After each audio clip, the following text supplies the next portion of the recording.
Doing.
Okay.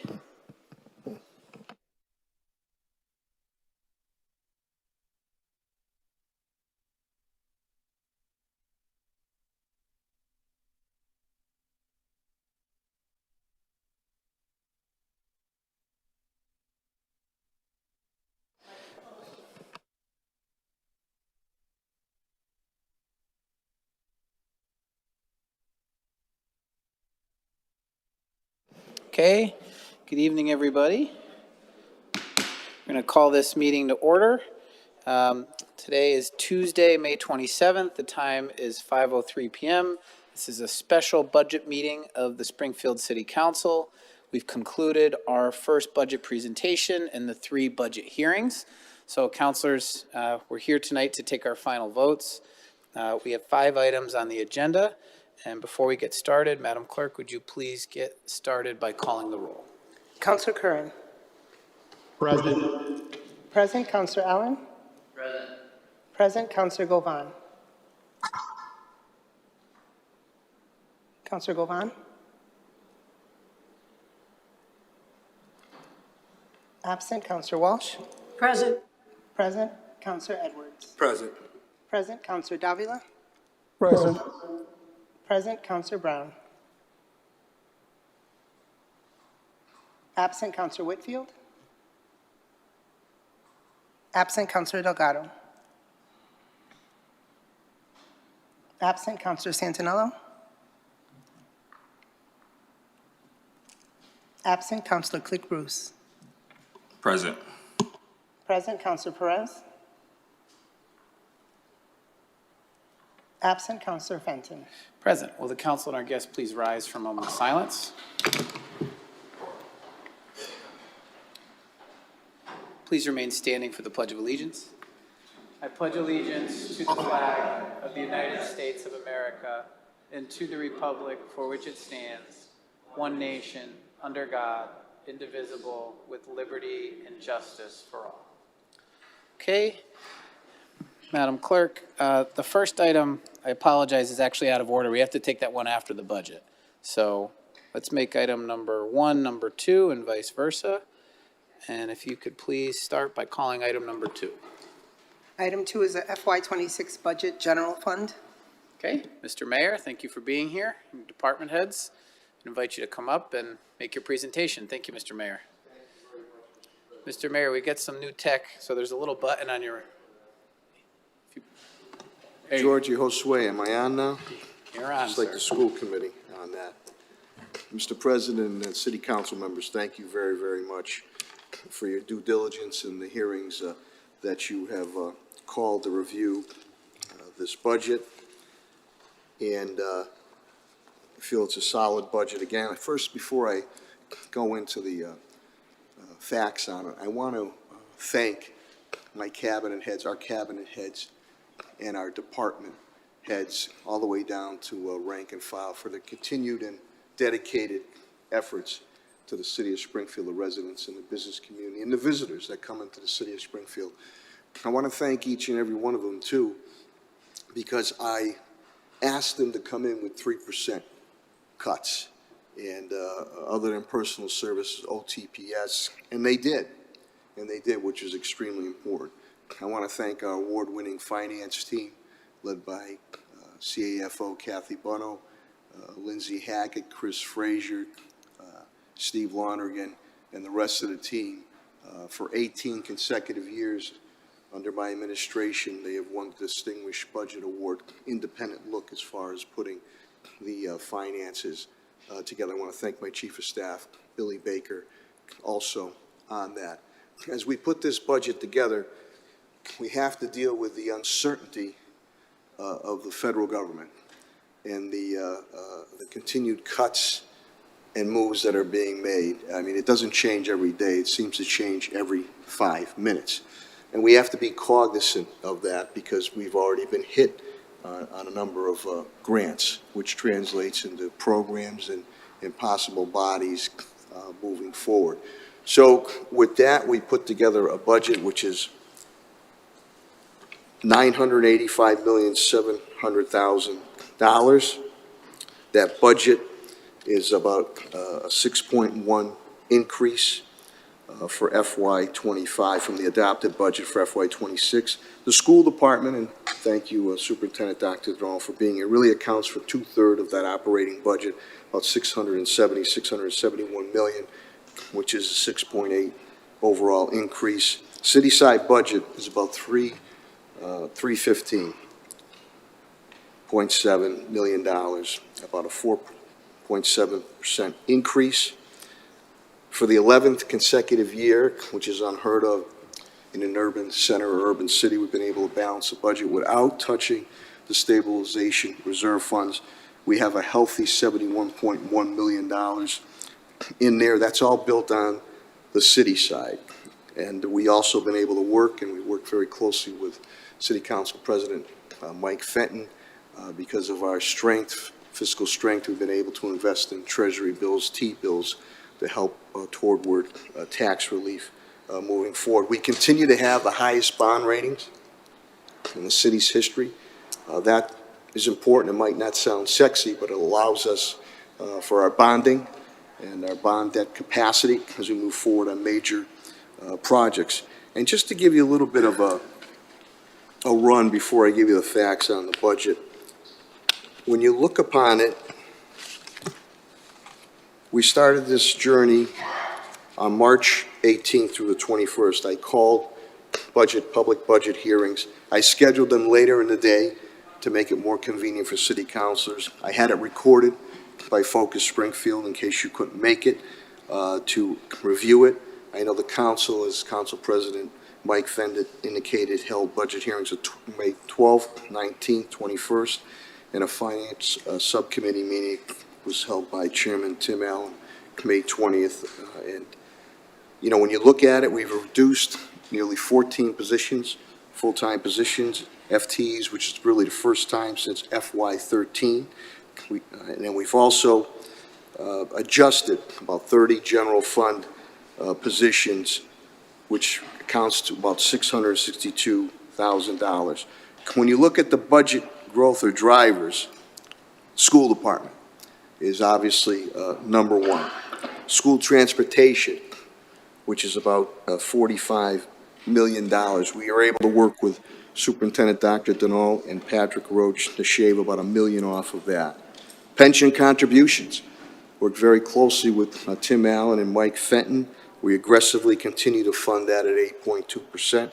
Employee benefits, that used to be a huge budget buster in many years ago, sometimes obviously high double-digit figures, been able to keep that 9.4 with GIC.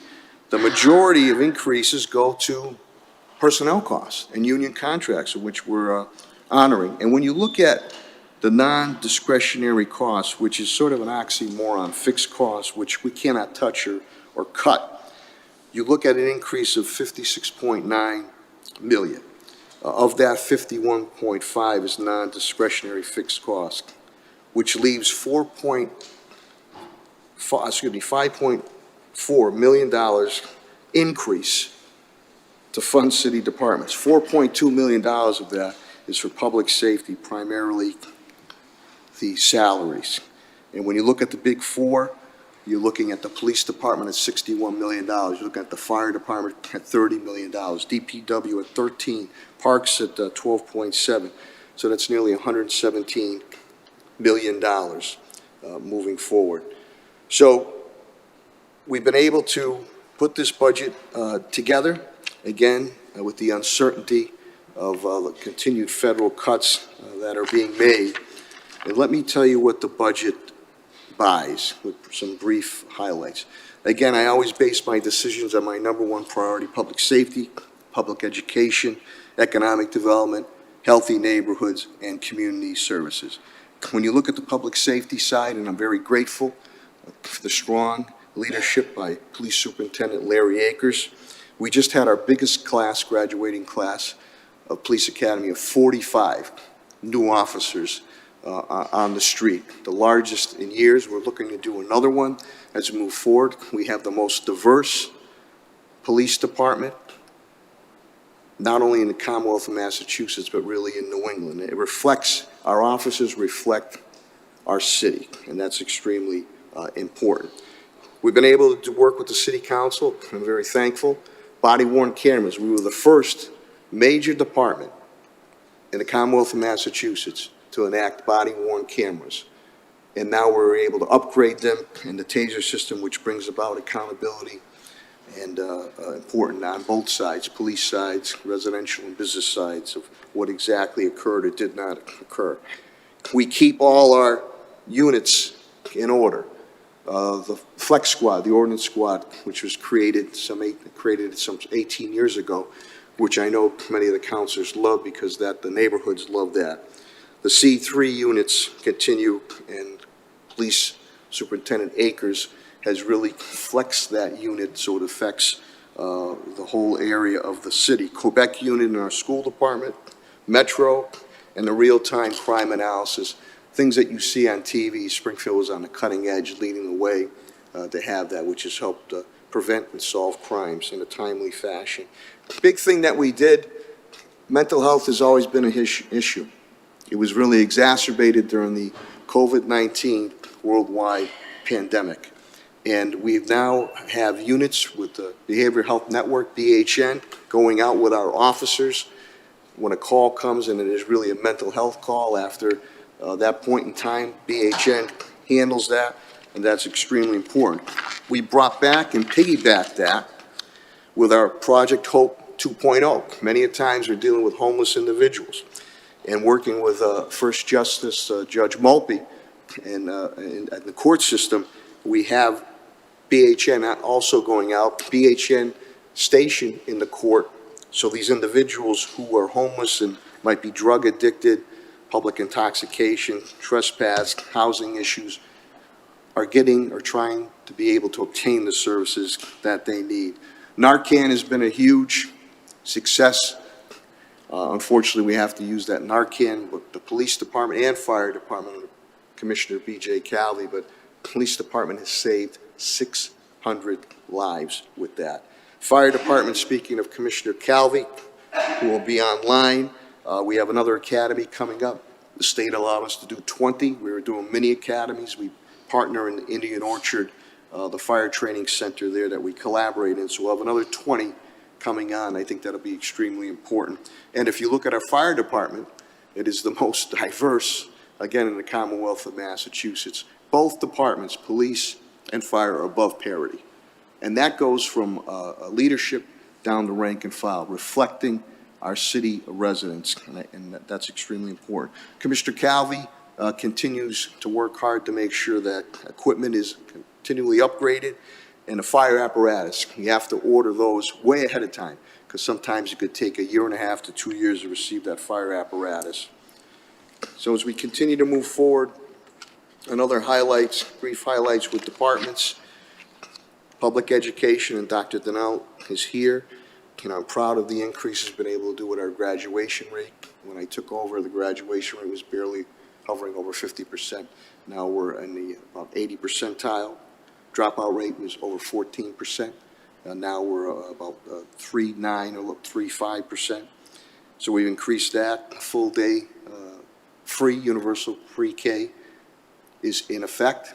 First ever in the Commonwealth of Massachusetts to do that. As you know, we've built a number of new schools, rehabs. I was just at Warner School this morning with Director Ash and Superintendent Denal and John Kerrigan.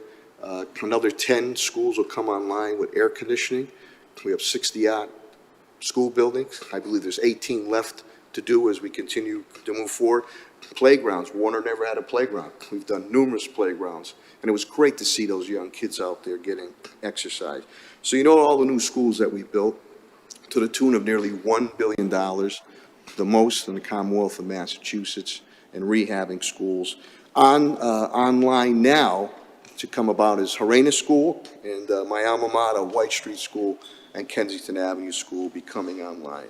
Economic Development, who is headed by Tim Sheehan, my Chief Development Officer, has done a great job to continue the momentum, building upon the $5 billion of economic development that we have. A couple quick things, the Civic Center garage, which we were able to get built, working with the state.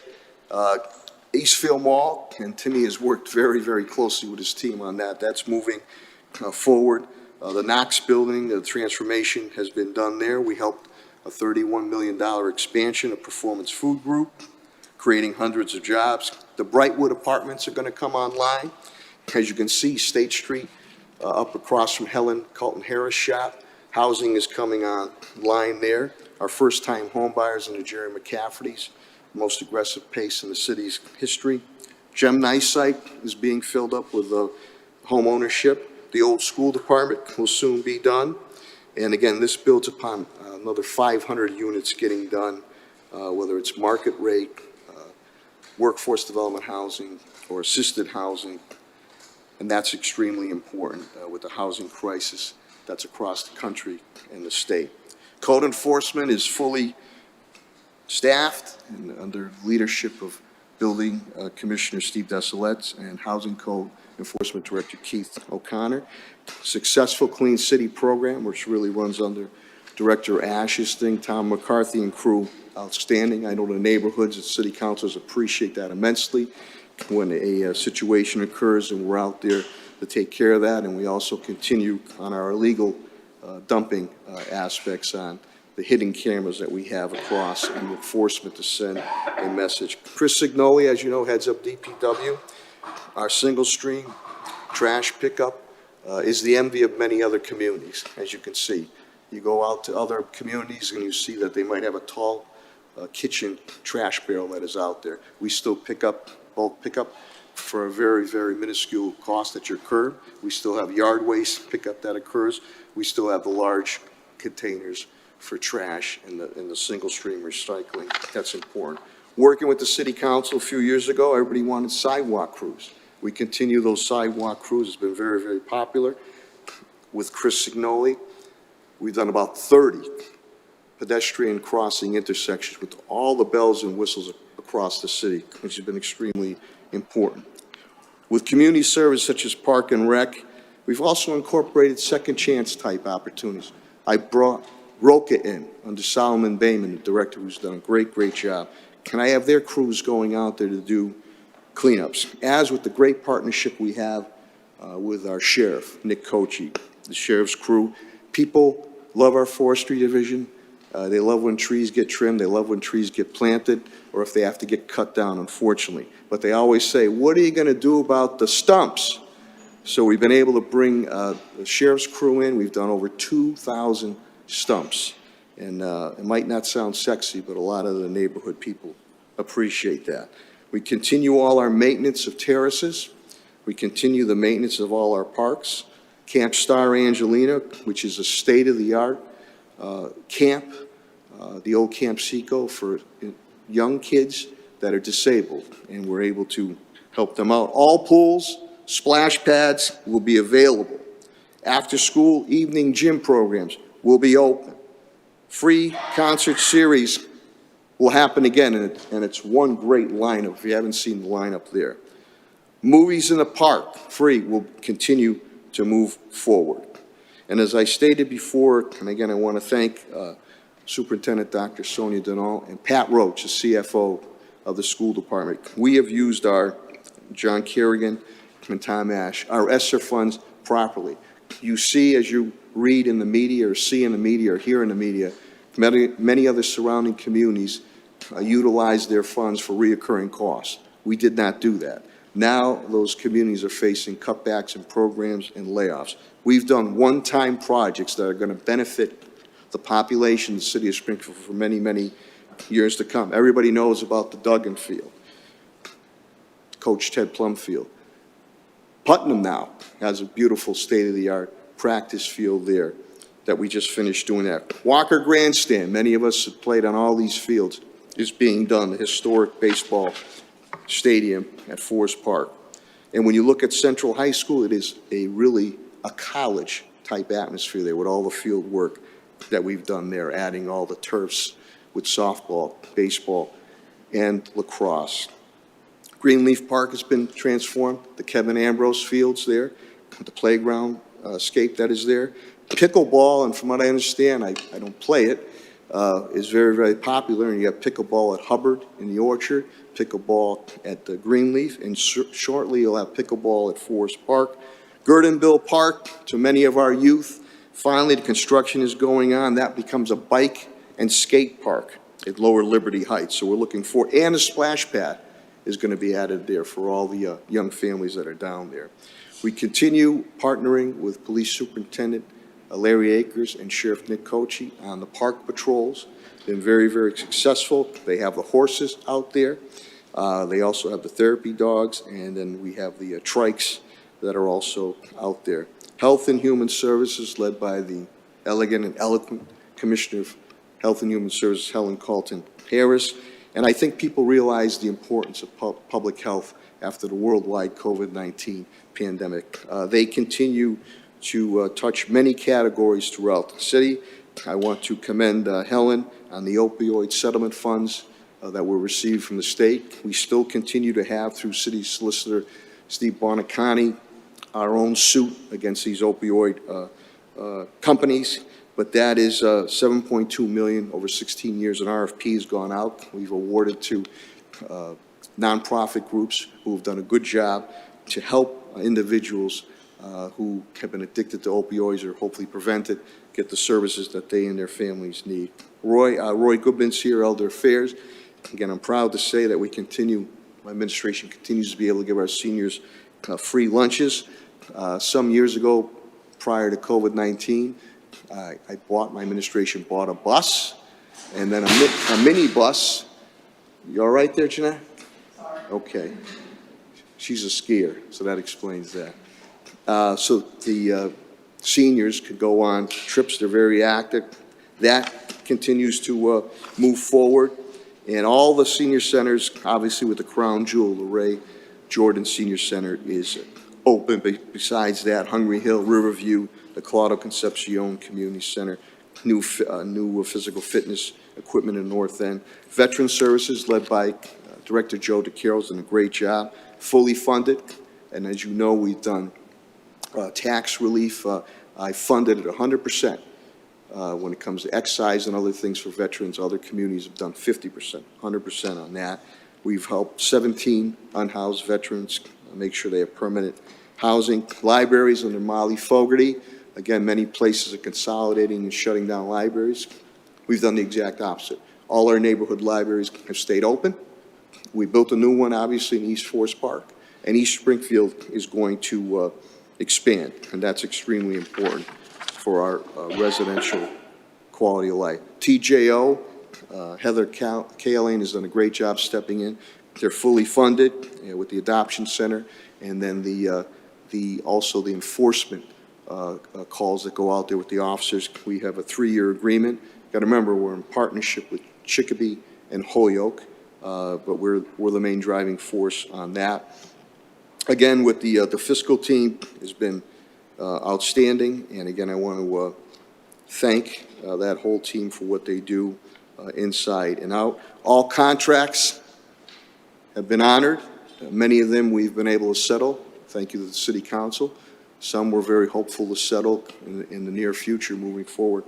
So with that, the budget is balanced. We made adjustments where we had to, but unlike other communities that have increased costs or shifted burdens and/or have layoff or cut programs, we have not done that. And we don't have much wiggle room. And again, to the cabinet heads and department heads, I'm so appreciative because they did make those cuts, and they were extremely important to make those cuts. We face much uncertainty as we move forward. So those reserves might have to come into play as we move into FY '27. I'm hopeful that we can continue to trend funding without doing that. In essence, we are like your house, your home, your business. We're spending what we're taking in. And I think that's extremely important. With that, Mr. President, I'll take any questions that yourself or the City Council might have. Cabinet heads and department heads, and obviously CAFO Kathy Bono is here. They can address anything specifically moving forward. Thank you very much for your indulgence. Thank you, Mr. Mayor. And before we turn it over to councilors for questions, I just want to acknowledge and thank you for changing the times and the format for your budget hearings this year to allow for council participation, and also to thank Kathy and her finance team for attending all of our council meetings on this important budget deliberation. Councilors, are there any questions or comments on the budget as presented by the mayor? Okay. I have to say, too, Mike, I remember the old days when I sat over there. We tried to bring the budget consistently early, but I remember days we would receive the budget 2 weeks before the end of June on that, so. Well, we really appreciate getting the budget early, too. It allows us to have Yeah, these do your hearings due early as well. diligence, So we all want to be able to dispose of it in a timely manner before summer season. Any counselors? Counselor Allen? We'll get to you in a second, Counselor Santinello. Counselor Allen? Thanks, Mr. President. Just some comments about the great job being done by the finance team. On your side, Mr. Mayor, I've been in chair of the finance committee, it seems like for a few years off and on. I've worked with different finance teams. TJ's finance team was great, and Kathy's doing a great job as well. This is a hard process every year, trying to find some place where you can make some reasonable cuts or adjustments to the fact that so much stuff goes up without any choice.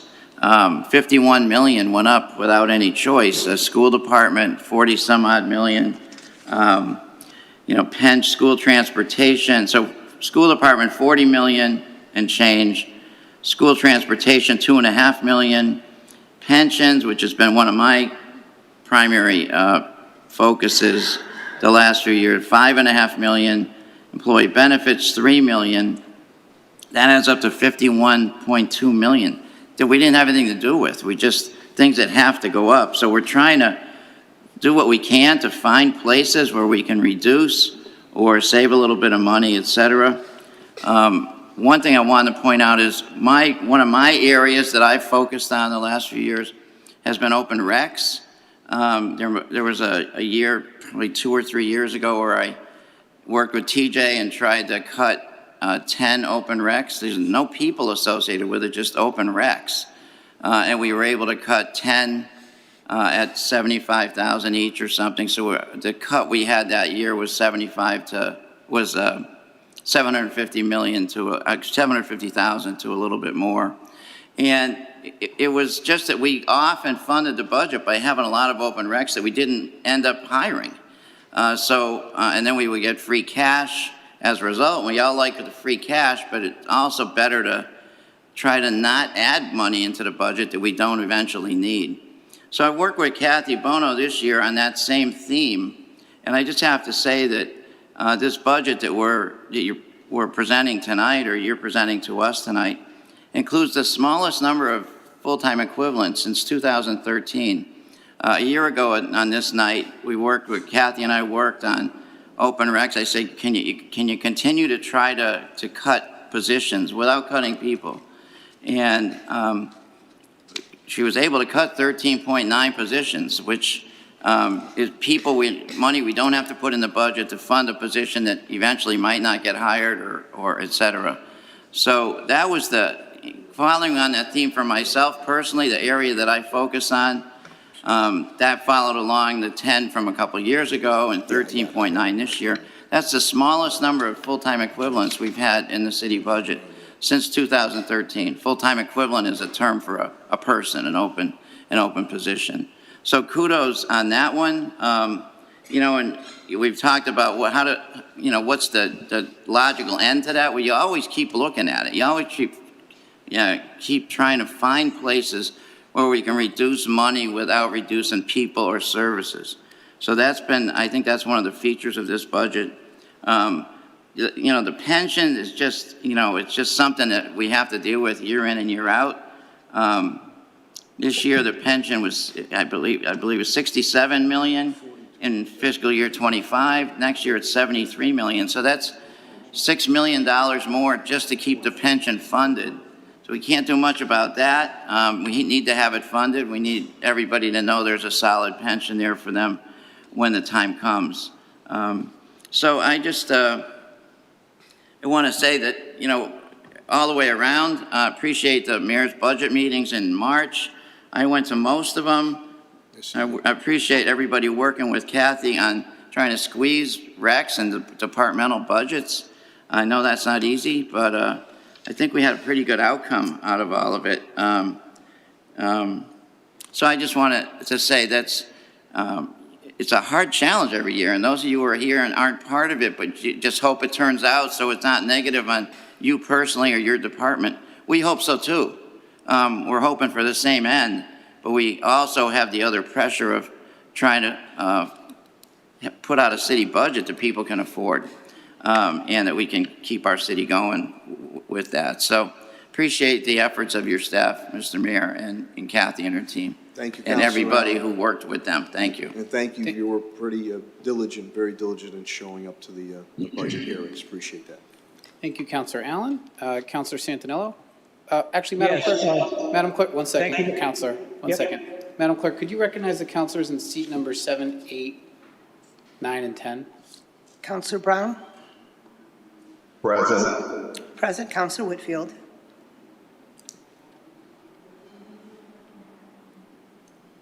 Present. Present. Counselor Delgado?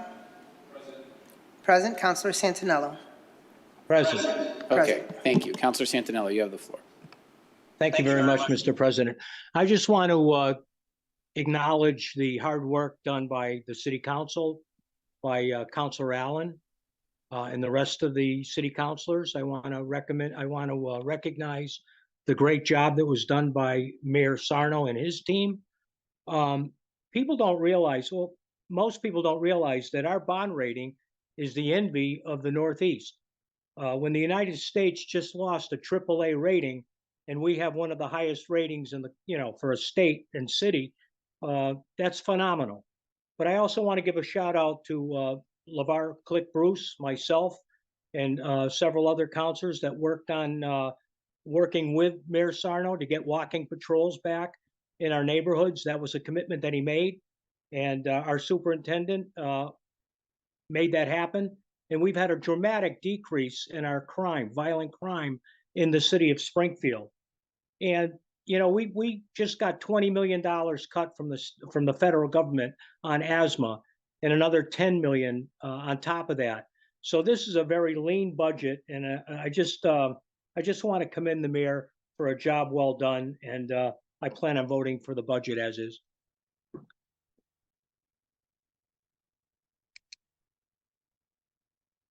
Thank you.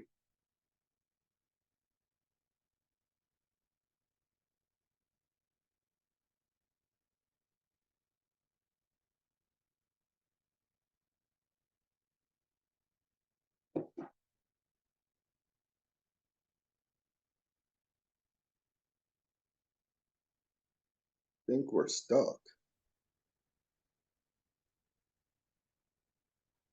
Can you hear anything? I can hear you, Councilor Brown, yes. Okay, now we're back. Okay. Counselor Whitfield? Thank you, Mr. President. I want to echo the words of my colleagues on the hard work that has been done for this budget. I know that there are certain obligations that are non-discretionary spending that have to be paid. And I think that the CAFO, the mayor's administration, did a great job trying to be as trim as possible. However, I did want to ask, has there been any discussion on reducing property tax liability for our residents? Because as it's looking in the budget for the 10th year in a row, property taxes for residents are scheduled to increase. So that's a question that I have.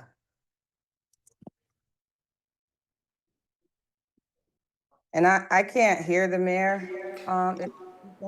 Is that on? You can't hear us, Counselor Whitfield? I can hear you now. Can you hear me now? Yeah. Go ahead, Hopefully Mr. that's Mayor. not copyright infringement when I say that. Can you hear me now? No, You can hear me? I can hear you, yes. Okay. I want to thank the city council for passing that home rule legislation on the targeted tax relief. We're still waiting pending approval from the state legislature on that. And that, Councilor Whitfield, Councilor Govan, and some others, about the individuals who just miss it. They make maybe a little bit too much, or they don't qualify, besides all the statutory abatements that we have. And I have Chairman of the Board, Assessors, Attorney Pat Greenlaw, who's here, and Kathy can explain. So we await that passage. I've already committed $1 million to that with the committee that will form to give individuals some tax relief. We've already started a commitment, again, working very closely with City Council President Mike Fenton because of our financial strength, $2 million from the Treasury T-bills to start on that.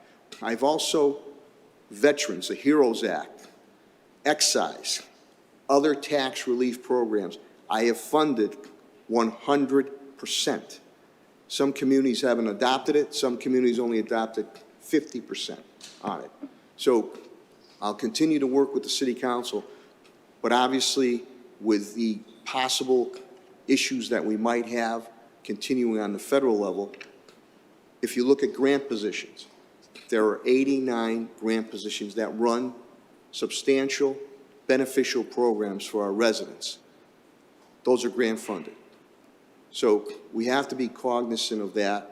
We have to be cognizant of keeping our reserves in check because what happens is that we lose our credibility with the bond rating agencies, with the Department of Revenue on the state level. And I know it might not sound sexy, but all these major projects that we're doing in everyone's neighborhood, each and every one of your neighborhood, we got to pay bonds on that. And we're able to handle those bonds or bond anticipation notes because of our strong fiscal capacity that we have. The other thing too, we have to be sustainable in what type of relief we bring forward to our residential and commercial aspects. You can't have, and again, I did 2 years ago, those 2 years, $19 million. $19 million was able to do, which was able to lower obviously we lowered the tax rate work with the city council and lowered the bills. You can't do that every year because then the knock's going to come on the door and you can't blow through your reserves. And what happens is maybe you get that 1 year of relief. You're seeing other cities and towns now that did that, and then you get a huge balloon payment. But we have, and Patrick Greenhall and the assessors have done a great job personalizing when residents call this, that, really talking to them, sitting down with them, answering their questions, making sure they can take advantage of all the statutory commitments. We also have the financial circuit breaker. And many a times when you tell residents you can qualify for that, they don't want to show their finances, which is not fair if somebody really needs the financial support. But the targeted tax relief, again, working with the council, will be beneficial. So I've already committed $1 million, we'll commit more. That would help people that, again, they're on the fringes. They miss on those statutory abatements, whether it's widow abatements, you have the veterans abatements, the blind abatements on it. So that's what we'll do there, but we want to be able to stay fair and reasonable, provide our residents with the services that they need, and we also want to be competitive on the commercial front, the business front, because that creates a good four-letter word, jobs, J-O-B-S. I don't know if Kathy or Patrick want to speak specifically to Councilor Whitfield's question, but I heard loud and clear, what about those individuals that fall through the cracks? That's why we asked the council, and I'm very appreciative of the home rule legislation, targeted tax relief. I think we're one of the few communities looking to do that in the Commonwealth of Massachusetts. And I think that'll be beneficial. With that, I'll turn it over to CAFO Kathy Buno and Chief or Chairman of the Board of Assessors, Attorney Patrick Greenlaw, if you want to expound upon that. Hi, councilors. Yes, Patrick Rainhall, Chair of the Board of Assessors. And I actually really don't have anything to add to that. That was a fantastic presentation by the mayor. But Councilor Whitfield, if you did have any other sort of specific questions, I'm happy to answer those. I don't have specific questions, but I do have specific comments. One of them, Patrick, is that I really enjoy your thoroughness. I love working with you whenever we ask you to come out to the community to talk about tax relief. So I'm very versed on it, and I'm glad that now the community is. You show up and you stay and you bring a team and you help our residents right on the spot. That's very appreciative. As far as the circuit breaker, that is something that residents need to do with their tax professionals. A lot of them are just uninformed or still don't qualify because of income barriers, but I'm glad that that was brought up. Additionally, I just want to add that we should be sending out notifications of all of the tax relief that is out there for our residents, because still, even with all the efforts, even with having information sessions, they still do not know or are unaware of what to do and how to do it. So Patrick, I just wanted to say thank you. It's always great working with you. And each year your presentation gets better and better.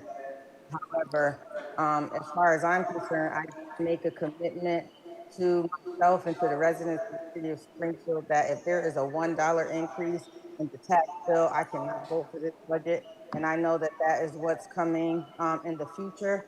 And because we are the closest body to the residents, we field a lot of those calls. And I know that the mayor's office and the constituent service office get those calls too. But in my good faith and my conscience, that is not something that I can do. And it doesn't take away from the hard work that was done from any of the department heads, from the CAFO. Great job on the award. It's just something that I have to do personally for me. And then secondly, or thirdly, I don't know what point I'm on, but I do want to commend Superintendent Akers for the work that he's been doing with the C3 as the co-chair of the Mason Square C3 for the past 10 years. He has really taken the initiative to blend the officers, so a lot of the officers go to each meeting. So now we're getting to know all of the C3 officers and not just the ones that service the particular area. And I think that's great. And we will now be meeting with them on a quarterly basis. Each C3, we're bringing that back again. And so that helps us to even make the community even safer. So I just wanted to commend the superintendent on that. And then I guess my next question is for Kathy Buno.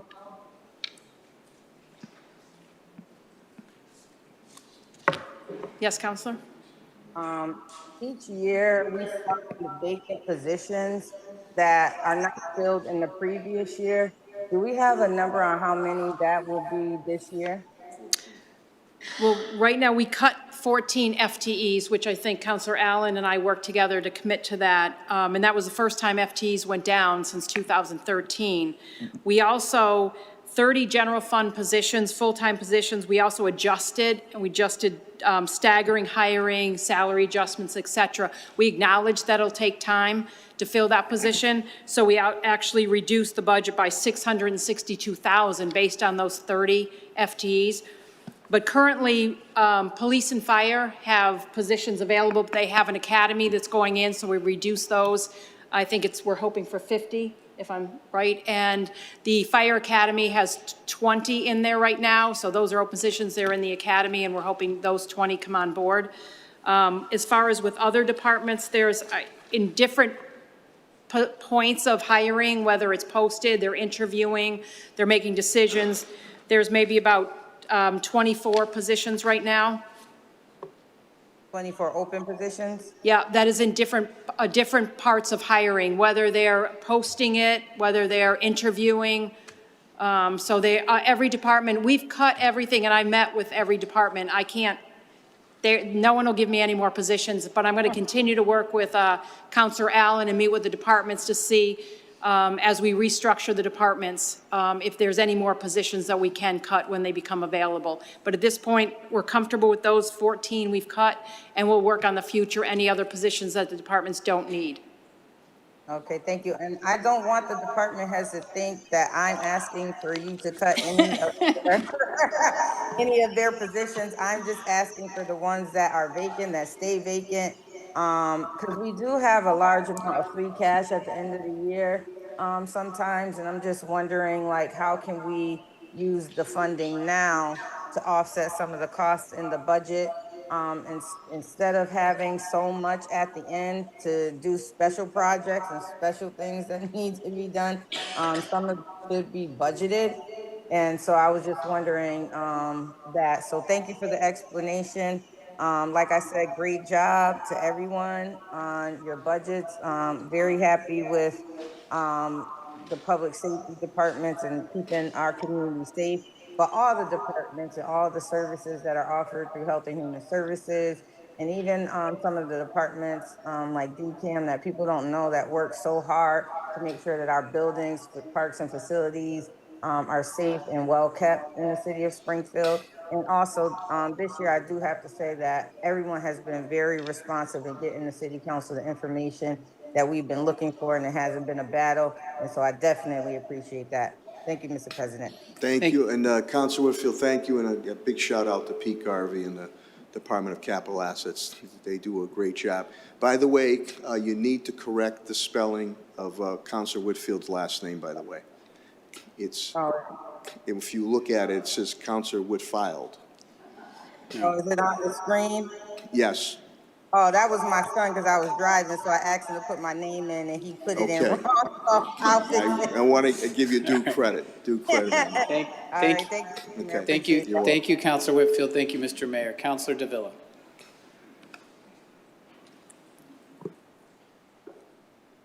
Thank you, Mr. President. Good evening to all. Good evening, Mr. Mayor. Please allow me to say that you remain the best dressed mayor in our history here in the city of Springfield. Absolutely. If that gets your vote, I'm very appreciative of that. Mr. Mayor, before I enter into my elocution, I would like to say, first of all, to thank you. Thank you for opening up the budget hearings with the department heads, in which myself, I think it was Councilor Allen and Councilor Govan, I believe. Yes, you were all very consistent. I appreciate that. Yes, and it was quite refreshing, learning, and you, for lack of better words, Mr. Mayor, got to see looked at the horse in the, what is that saying? Looked at the horse straight into the horse's mouth. And so it was very refreshing, and I thank you for that. Mr. President, I would like to point out as well.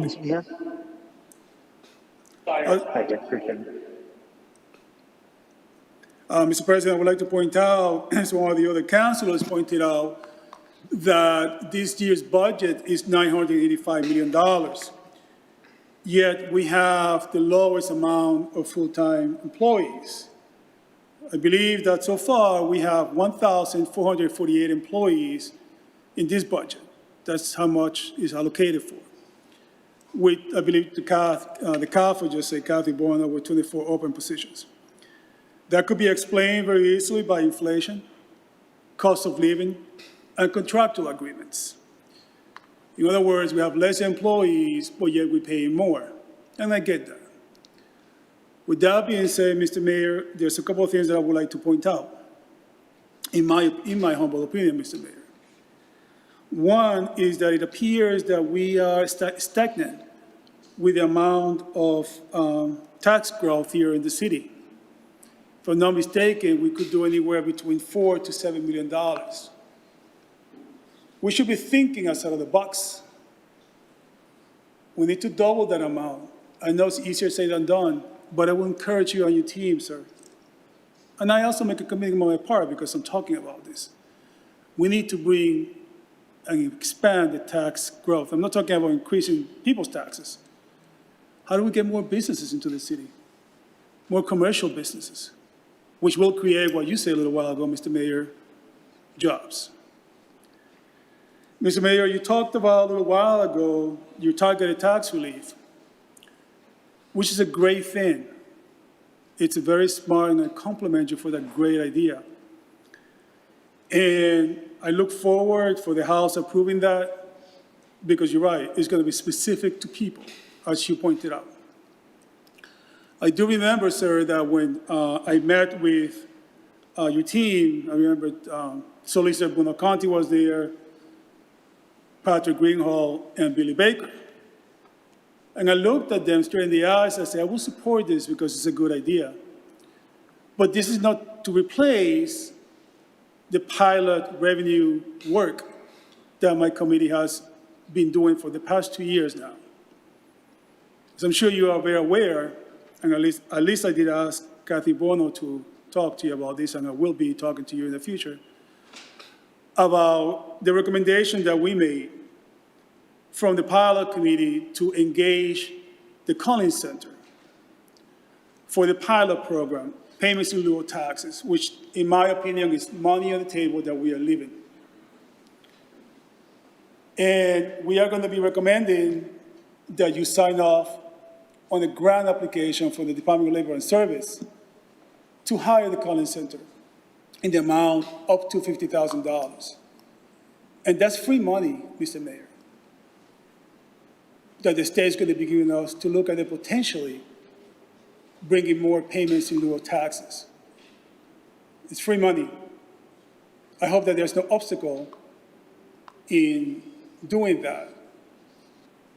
And I will be reaching out in the future. I want to put that on the record, Mr. Mayor, because we've been doing 2 years now of due diligence and of work.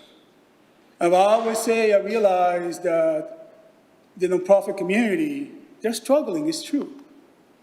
But as you know, better than us, we are struggling too.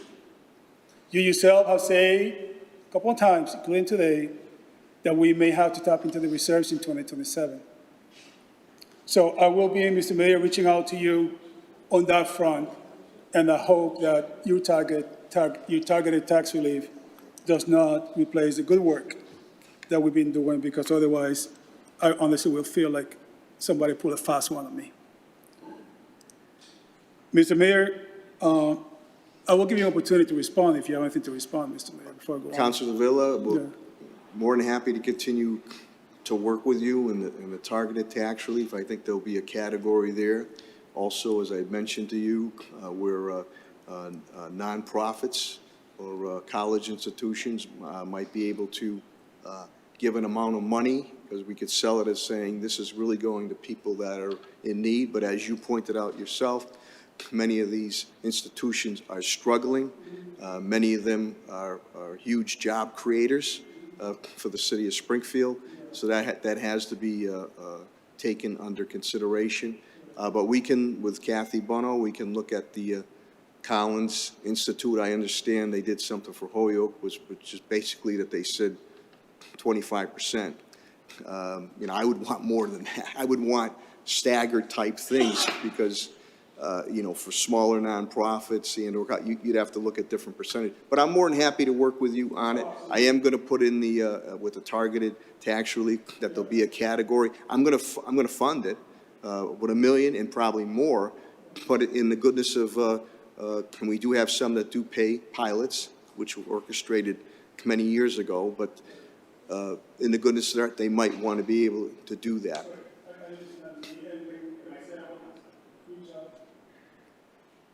My apologies. Yep. I will reach out, Mr. Mayor, but even now, you keep talking about targeted tax relief, which I get, Mr. Mayor. You know, this is different. This is pilot. payment in lieu of taxes. And so we're not gonna get into the details now, Mr. Mayor, but all I'm putting in the record is there's two options out there: tax relief, targeted tax relief, and payments in lieu of taxes. And so it is my hope, at least at this stage, that you will sign off on the grant application with DLS so that we can start looking at this. At the end of the day, we got to get something. Something is better than nothing, and we all know that. But I thank you, Mr. Mayor, and I will be reaching out to you in the next couple of weeks on this particular issue. Thank you, Councilor Avila. No Thank problem. you. Mr. President, do we have Pat Roach here, Pat Roach? or Let me see I if don't he's here know, remotely. maybe Kathy Bono could perhaps, Dr. or even the No, mayor? Pat is here remotely. He's, Pat's here. Pat, yeah, Mr. Roach is online, and of course, Thank you. Superintendent Dr. Denal is here Sure, also. sure. Unless you want to fill this question, we're going to be talking about the school bus transportation, Mr. Mayor. Do you want to take that, or you want Pat to take that? I'll divert to CFO Roach, but as Yeah. Kathy Bono did work very closely with Mr. Roach. Right. And Dr. Denal, so we were able to shave $1 million off of that transportation. Right. Off the top of my head, I think it's 45 million. We do have to transport our Right. kids back and forth from school. We do Right. send it out to bid, but as you talk to other communities, it always seems that only one bidder Right. shows up to bid. But, Right. Mr. Roach, CFO Roach, Pat, if you want to take the question from Councilor Davila through with the Yeah. okay with Superintendent Counselor, you can go Denal, forward please. with your question. Yeah. Thank you, sir. Thank you, Mr. Mayor, very kind of you. Pat, one of the things that I always do is this good-looking book here that they put together. I sit down with a cup of coffee, some cookies, and I go page by page looking at this budget. And it takes me a while, it takes me a couple of days, but I do my due diligence because I take this vote seriously. The reason I point that out is because I noticed that the school budget, it's $45.2 million that the mayor just alluded to. So the city pays, ponies up 100% of that cost, correct? That is correct. Okay, and so it appears to me, year over year, that is, the increase is anywhere between $2.5 to $3 million in school busing. Yes. Why so much? We've had charter schools increasing in the city. So every single time a charter school gets added or adds a grade, Veritas most recently added a high school, they take students that are in neighborhood schools, and now we have to bus them citywide. We've also had a significant increase in homeless transportation. The homeless transportation has been going up a significant amount each year. We do bid the contracts every year, and we do our best to manage the costs.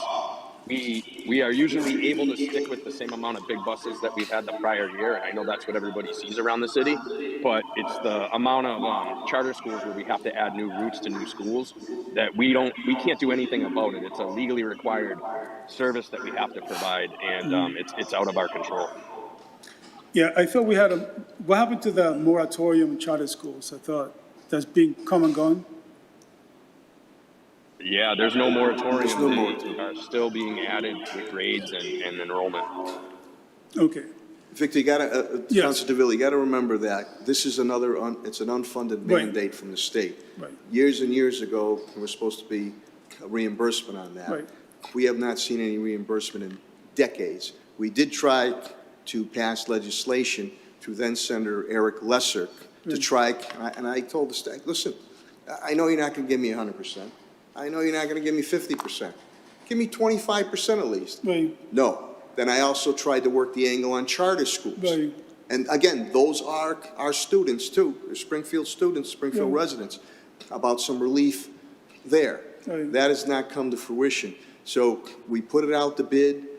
We usually get one bidder. And if you talk to other surrounding communities, it seems that they all get one bidder too. We triple Right. tier the buses, by the way, triple tier the buses to try to make sure we maximize the use of our school buses on it. But the point here is, and I understand that at times can be a budget buster, but the proof's in the pudding. The more that we're able to get our children educated at a very young age, which we get the free universal pre-K, first in the Commonwealth doing that, is going to lead, and then wraparound services to the family is going to lead to better positive possibilities for those families. So it's either pay me now or pay me later. So we invest on the front side. But we did, I want to thank Pat Roach and Kathy Buno and Superintendent Dr. Sonia Deneau. We were able to shave $1 million off with doing some efficiencies with first student. Yeah, Mr. Mayor, I thank you for pointing that out. And that was actually the next question for Pat Roach. Pat, I believe last year perhaps, this body approved a 5-year contract, but I believe by your suggestion, I believe, for the school transportation. How much longer do we have on that contract, and can we expect a continuous increase year over year of $2.5 to $3 million? So we just recently did the 5-year contract. So Was we it will be last year? paying it too. Yeah, last year was our first year of a 5-year contract. Vanpool went up 3% this upcoming year, and first student went up 2.9%. Right. So, All right. Thank you, Pat. Thank you, Pat, for your answer. Mr. President, that's very concerning to me. I realize the explanations, and the mayor makes some very good points, but that's concerning to me, and we're stuck with this. And like the mayor says on funding mandate, it's not fair to us as a city. We need to work with the state delegation to make sure that we get some money back on this front, because it's a huge budget buster. If I may briefly, Mr. Mayor, I'm going to point out as well, moving on, so that my other colleagues can ask the question. I want to point out first that something that caught my eye and do my due diligence and taking this responsibility. I don't see the fire commissioner here. Commissioner Calvi is online. Oh, it's online. Okay, He's excellent. online. Excellent. Okay. Good afternoon, Commissioner. good afternoon, Council. Good to see you. Good to see you at the graduation the other day. Commissioner, I'm not going to get too much in depth into this, but I'm going to put it again on the record. I'm a little concerned with the overtime of $1.5 million, give or take, that got flagged last October, I believe. I know that we talked about being short. I get it. But I am concerned with that overtime. And I look forward to seeing some sort of a plan to curb that overtime. Not looking for you to respond. I just want to put that on the record. And lastly, with the police department, good to see you, Superintendent Akers, and my compliments to you, my good sir, because I know you're doing the best you can in this department. And you can see the positivity in the police. Your budget of overtime, I believe, is $2.1 million. You got, how many guys? 40-something new patrols? I do expect that number to lower in overtime. And the reason that I pointed out, again, I'm not looking for a comment, but put it on the record. Because at the end of the day, why am I saying all this? At the end of the day, December, we're going to be here talking and arguing about property tax, increasing people's taxes. And we all know that. We got to come up with solutions, otherwise we're going to be doing grandstanding. If, Council DeVille, just to let you know, on the police side, again, we had one of our largest classes in years 45. Right. We have another academy coming to fruition. Policing is still and always will be an honorable profession, and we're moving forward on that. Many a times on the overtime, and I have Superintendent Akers here, they have to deal with callbacks, people out on injury, military callbacks. Also, when they deal with special hotspot areas, when they do that to quell situation. Also, we get requests many, many times from community groups on festival events, et cetera, that pay for some, but looking for extra coverage. And the superintendent, we step up within reason to try to cover that. On the fire side, again, 20-year coming, Commissioner Calvi can speak for himself, but I know we have a number of hardworking firefighters that are out on injury. We have a number that are on military call duty. When that 911, the combined dispatch calls, Larry's crew's got to respond. BJ's crew's got to respond on it. So they're working on trying to cut down the OT, but I'm never going to say, and the plans about bringing more firefighters on and more police officers, I'm never going to say to my fire commissioner or my police superintendent, stop answering those calls. They have a plan. They're moving forward. The police department is building back now on it. So I don't know if Superintendent Akers would like to speak on that, or Commissioner Calvi would like to speak any more specifically on it. I personally, I hear you, Mr. Mayor, I wasn't looking for them to speak, I'm pointing that out. And if I'm not mistaken, public safety is one of your top 5 pillars, I believe, like you call it. And it's one of my pillars, of course. I am public safety. But also, I'm pointing that out. You know, I'm all for being more efficient. And so, but what we do is up to each superintendent. But just point that out that at least I did notice that. With that being said, Mr. Mayor, to finish, I would like to say thank you. I realize again, this budget wasn't easy, and it takes a long time. And thank you to all department heads for doing your due diligence and for putting this together. Because at the end of the day, we want to continue to provide the services that our constituents so rightfully deserve. Mr. Mayor, thank you so much. No, Sir. thank you, Councilor Villa, and good questions too, because Kathy will monitor that. Why is there an increase in certain type of categories? What the reason why it's occurring? How is it being addressed? And moving forward, we're going to be addressing that. Thank you, Mr. Mayor. Thank you. Good question. Thank you, Mr. Good President. question. Thank you, Councilor Davila, Mr. Mayor, Councilor Delgado, then Councilor Walsh. Thank you, Mr. President. I do want to say a very big thank you to Kathy Bono and her team. You have been nothing but available, so I appreciate you guys asking any questions I had, even meeting personally.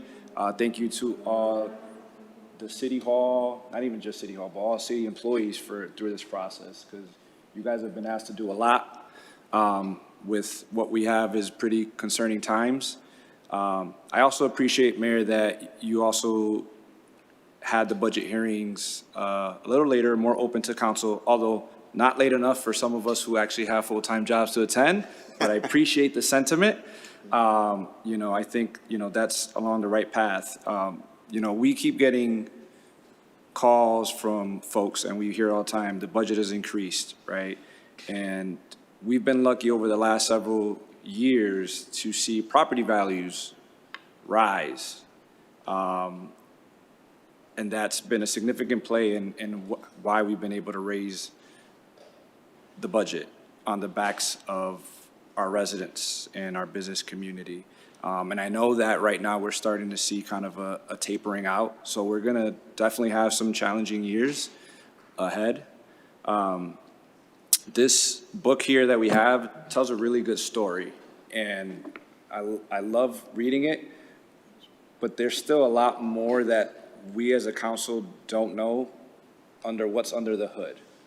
And so one of the things I'm hoping for in the future is to get a little bit more detailed line items per request, and Kathy has been really good, you know, in terms of employees, in terms of what are we spending on contracts for outside contracts, and other things that really tells the story outside of just here's the number of employees we have, here's the number of increases. Because I think this is more of a year-long process than a, you know, 2-month process. This trend that we've had of free cash the last several years has been good and has helped us. But I'm growing concerned on our growing reliance on free cash. And what happens in those years when we don't have $14 million to cover holes. You know, the other question I have, which is kind of rhetorical, but I'm gonna throw it out there. We love to use the MGM money. And I think before MGM came, we had a budget deficit kind of like 20-something million, if I remember correctly, back in the 2010s. And MGM came and we've filled that budget. And now we're back here again. Kathy earlier this year said we had another 20-something million budget with the MGM $20-something million that they pay a year. And we're kind of back at the same situation. So I'm gonna do my best part as a counselor to, even throughout the year, to work with your team to try to really dig down deeper, because there's stuff in there that we need to be looking at and we're not. And, you know, I also want to shout out my colleagues who are here to vote, because, and I'm not just saying here in person, in general, because none of us want to raise taxes. None of us are here to raise taxes on the constituents. But this is our duty to make sure that if we don't want to raise taxes, that we recommend cuts. Because this is one of the most challenging votes that we have to take. And so, you know, I plan on voting on this. I do not have any cuts at the moment, but I am sure in the next year or so, in working with your team, that we will try to find more cuts. And kudos to Councilor Allen for his work and Councilor Davila with his revenue generating. But we do have to look at revenue generators. And I hope that Mayor, you and the school department is looking at the resolution that I passed here on these cameras on school buses, because we've seen that in 2 cities, in Salem and I want to say PBD is the other one, where they've actually been able to save lives, protect our students, but also generate revenue off of people who just blatantly pass the school stop signs when those buses are out. So that's a revenue generator that we need to seriously look at and not rush it through. I want to make sure it's done the right way, but that's an opportunity. And I don't want to harp on ARPA, but those are once-in-a-lifetime funds, and I know that we did a lot of good with that, but I still think, you know, there are some future infrastructure needs that we need to address as a city if we're going to move to the next level. And I think those were opportunities there in those ARPA funds to really invest in future stuff like municipal fiber broadband. And I know we've had conversations about that, but those are opportunities that we could potentially make revenue for the city and also attract newer businesses to the city to take us to that next level. So I want to make sure that we continue to collaborate with you, Mayor, and your administration on those ideas. And the last piece I'm going to leave you guys with is, how many of you guys enjoy the 311 center? I think you all do. So there's a young man here who needs your help to make sure that our 311 call center people have the most up-to-date information, because they take all the calls for the city and they need to make sure that they have the most up-to-date information. And I just want to make sure that you guys, go ahead, stand up, say hello. Jason, is it? Jason Garner does a great job under Cabinet Head Clerk Gladys Oyola, who heads that besides the council and city clerks.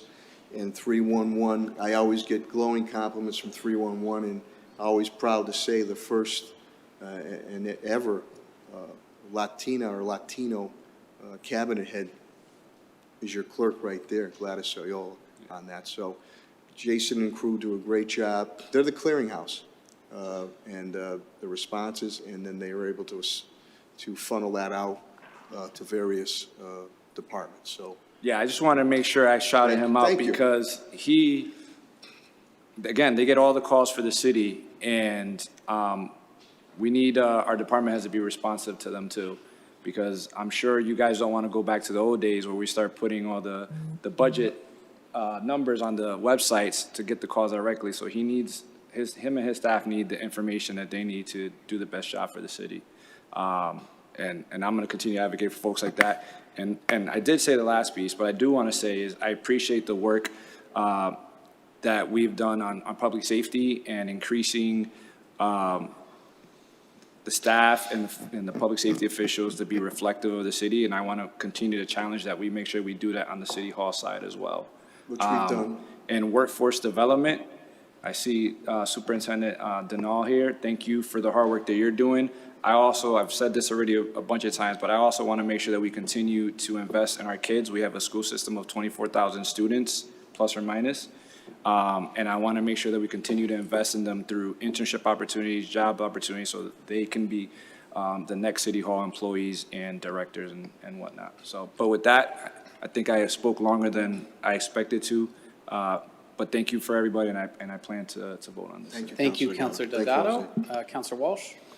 Thank you, Mr. President. Good evening, Mr. Mayor. You know, the role of the City Council is one of them is to cut the budget. And I think we'd all like to find ways to cut the budget.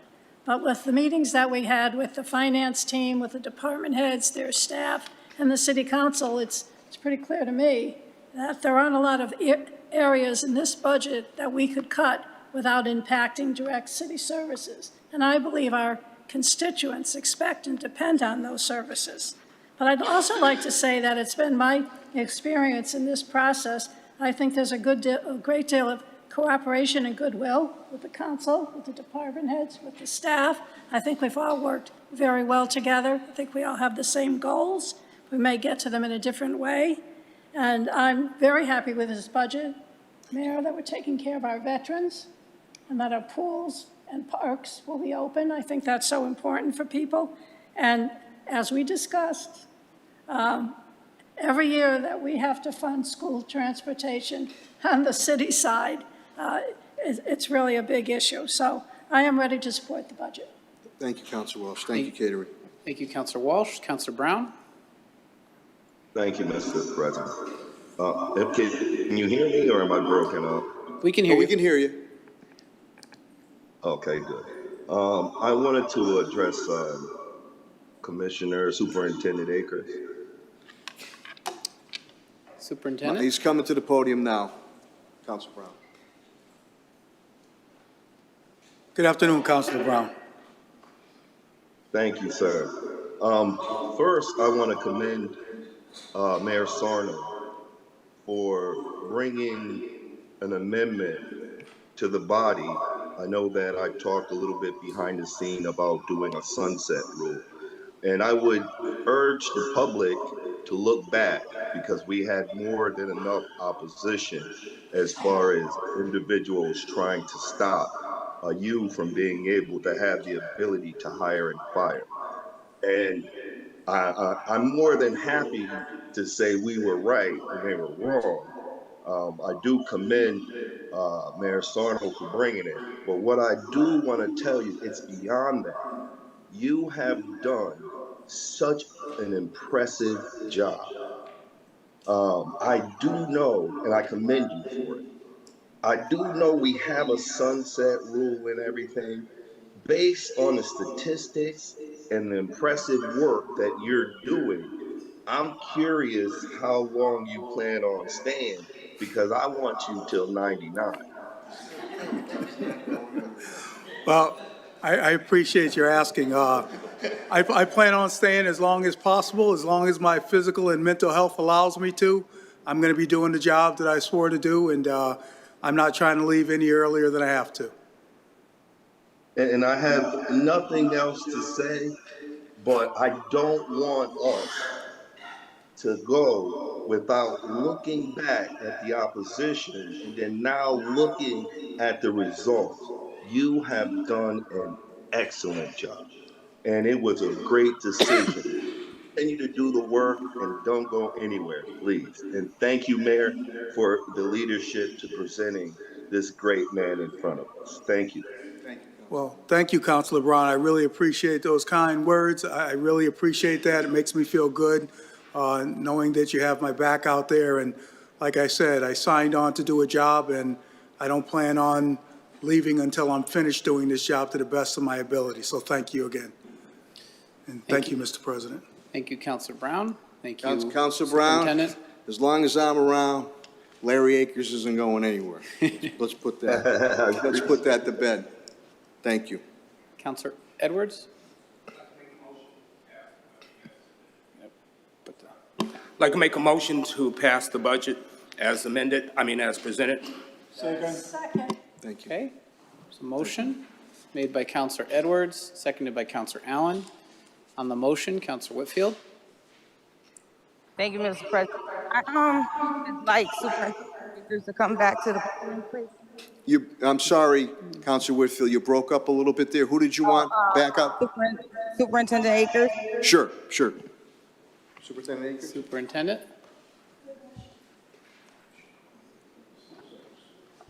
Yes, ma'am. Okay, thank you, Superintendent. So I know Councilor Davila brought up overtime, but I am gonna ask specific questions about it because 2.1 million is a lot.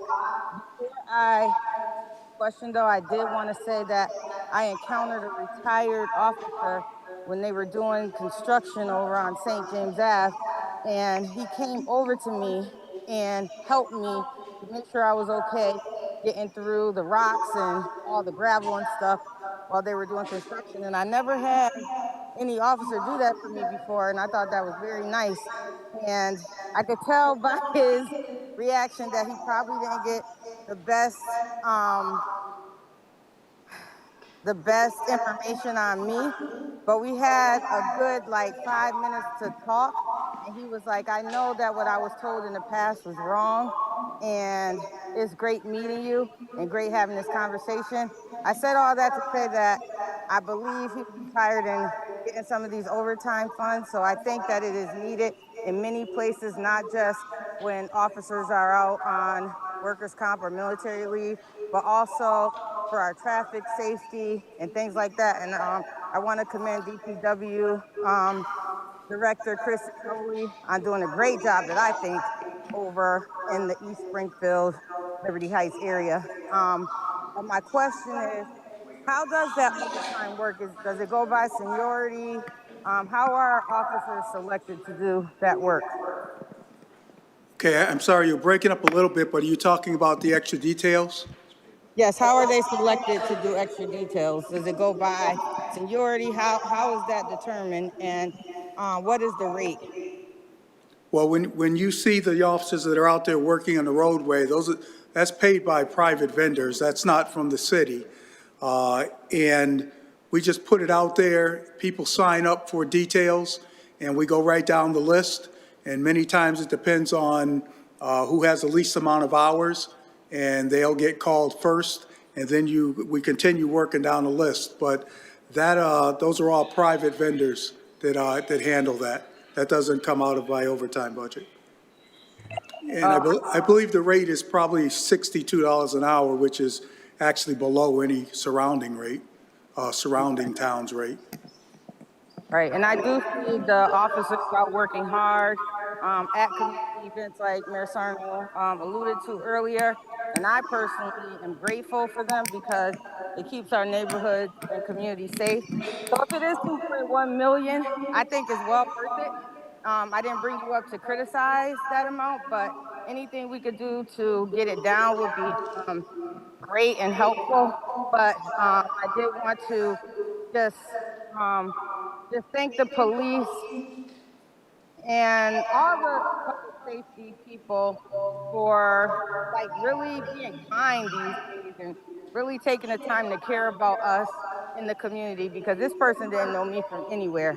And so that's my final comment, Mr. President. And I just wanted to say great job again, but you all know where I stand with this budget vote. Thank you, Councilor Whitfield. Any other councilors? There's a motion on the floor made by Councilor Edwards and properly seconded to approve the proposed budget as presented. Seeing no further discussion, Madam Clerk, please call the roll. On approval of the budget, Councilor Kern. Yes. Yes, Councilor Allen. Yes.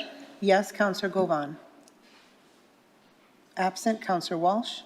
Yes. Yes, Councilor Edwards. Yes. Yes, Councilor Davila. Yes. Yes, Councilor Brown. Yes. Yes, Councilor Whitfield. No. No, Councilor Delgado. Yes. Yes, Councilor Santinello. Yes. Yes, Councilor Click Bruce. Yes. Yes, Councilor Perez. Absent, Councilor Fenton. Yes, more than sufficient. Mayor's budget is approved as adopted. Thank you. Thank you very much, each and every one of you, for your due diligence. Thank you, Mr. President. Thank you, councilors, for your work. Thank you. Okay, Madam Clerk, we've got 4 different housekeeping items. As department heads file out, if you could just keep your conversations low, because we're going to try and wrap up the rest of this business here. Item number 1, Madam Clerk. Item 1 is a transfer from the pension reserves to the FY26 budget. Okay, any discussion on this item? Quickly, Ms. Bono? The city, we set up a reserve account for pension liability. We have 19 million in there. I'm asking to use 2 million to balance this budget, which will bring the fund down to 17 million. Okay, thank you very much. Madam Clerk, please call the roll. On approval of the transfer, Counselor Curran? Yes. Yes, Counselor Allen? Yes, Counselor Govan, absent. Counselor Walsh? Counselor Walsh? This is on approval of the transfer for the pension reserves to fund the budget. Yes, Counselor Edwards? Yes. Yes, Counselor Davila? Yes. Yes, Counselor Brown? Yes. Yes, Counselor Whitfield? Yes. Yes, Counselor Delgado? Away, Counselor Santinello? Yes. Yes, Counselor Click Bruce? Yes. Yes, Counselor Perez, absent. Counselor Fenton? Yes, more than sufficient. Transfer is approved. Item number 3, Madam Clerk. Item 3 is FY26 budget, EF retained earnings. Ms. Bono? Says enterprise fund for retained earnings. Your microphone, please. This is part of the budget. The enterprise fund is within the budget. There's, the enterprise fund is $14 million, and the general fund funds at $8 million. Thank you. Any questions from the council?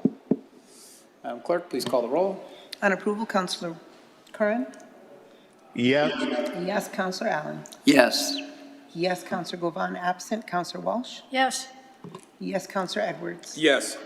Yes, Counselor Davila? Yes. Yes, Counselor Brown? Yes. Yes, Counselor Whitfield? Yes. Yes, Counselor Delgado? Away, Counselor Santinello? Yes. Yes, Counselor Click Bruce? Yes. Yes, Counselor Perez, absent. Counselor Fenton? Yes, more than sufficient. Item is approved. Item number 4. Item 4 is FY26 budget order enterprise fund. This is also an enterprise fund order, councilors. Madam Clerk, please call the roll. On approval, Counselor Curran? Yes. Yes, Counselor Allen? Yes. Yes, Counselor Govan, absent. Excuse me. Counselor Walsh? Yes. Yes, Counselor Edwards? Yes. Yes, Counselor Davila? Yes. Yes, Counselor Brown? Yes. Yes, Counselor Whitfield? Yes. Yes, Counselor Delgado? Away, Counselor Santinello? Yes. Yes, Counselor Click Bruce? Yes. Yes, Counselor Perez, absent. Counselor Fenton? Yes, more than sufficient. Item is approved. Item number 5, last item, Madam Clerk. Item 5 is the FY26 budget order revolving funds. Ms. Bono? The revolving funds are, Lindsay, do you want to address this? Barney Carriage House, Mattoon Street. Any others, Lindsay? You're on mute, Lindsay. The School Technology Fund, handicap, Mattoon Street parking, banquet facilities, healthcare for the homeless, and parks tree replacement. Questions from the council? Madam Clerk, Councilor Davila. Quick question. Did you say banquet facilities? That's Barney Carriage House. The Barnes, okay, thank you. Okay. Madam Clerk, please call the roll. On approval, Counselor Curran? Yes. Yes, Counselor Allen? Yes. Yes, Counselor Govan, absent. Counselor Walsh? Yes. Yes, Counselor Edwards? Yes. Yes, Counselor Davila? Yes. Yes, Counselor Brown? Yes. Yes, Counselor Whitfield? Yes. Yes, Counselor Delgado? Way. Counselor Santinello? Yes. Yes, Counselor Click Bruce? Yes. Yes, Counselor Perez, absent. Counselor Fenton? Yes, more than sufficient. Revolving funds are approved. Any more business, Madam Clerk? There's none. Okay, council will stand adjourned until Monday, June 2nd. That's our next regular meeting. Thank you, councilors, for your cooperation. Happy to get the budget done before the start of June. Thank you and good night. Thank you.